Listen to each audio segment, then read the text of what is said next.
Hello, Ram Ram, नमस्कार। शिक्षा अवधि गीत चैनल में आप सभी का दिल से स्वागत है। तो आज हम एक बाजिन का दर्द भरा गीत, सोहर गीत है, गाने जा रहे हैं। कैसा लगेगा कमेंट करके ज़रूर बताइएगा आप लोग। और प्लीज़ अपनी इस छोटी बहन को ज़्यादा से ज़्यादा सपोर्ट करें आप लोग। तो चलिए हम सुनाते हैं।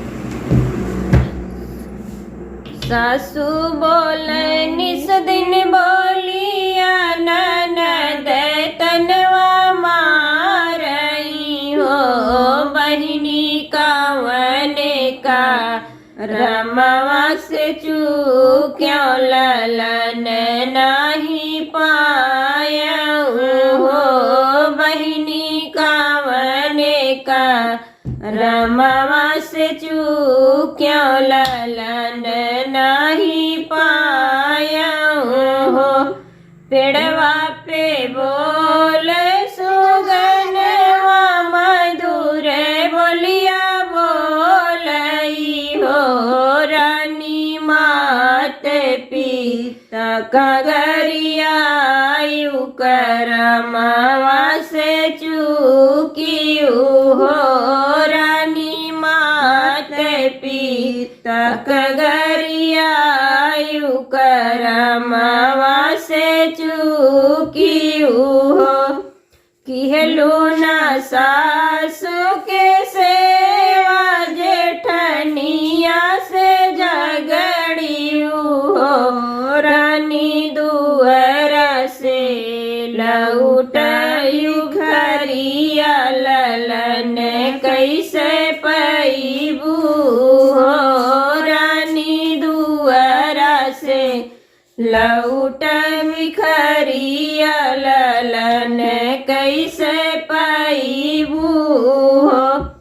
सुगना तू बोलिया सुना हमें समुझायऊ हो, सुगनाया बयस जतन बताव ललन मुख देखित हो, सुगनाया बयस जतन बताव ललन मुख देखित हो।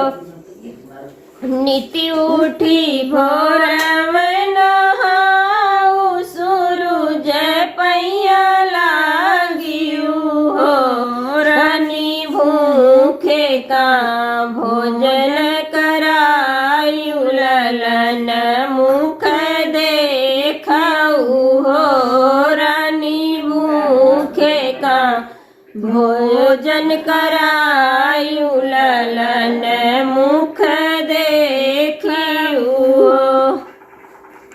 नीति करियू सासू के सेवा जेठनी हंसी बोलियू हो, रानी मात पिता के किहुआ दर ललन मुख देखबियू हो, रानी मात पिता के किहुआ दर ललन मुख देखबियू हो।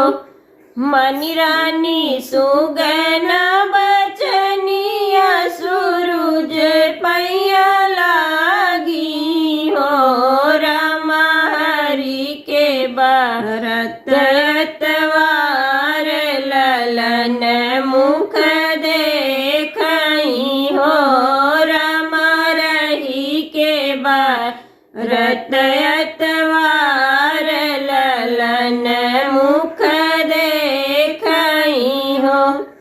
किहली रानी सासू जी के सेवा जेठनिया हंसी बोलई हो, बहिनी मात पिता करिया दर ललन घर जनमई हो, बहिनी मात पिता करिया दर ललन घर जनमई हो।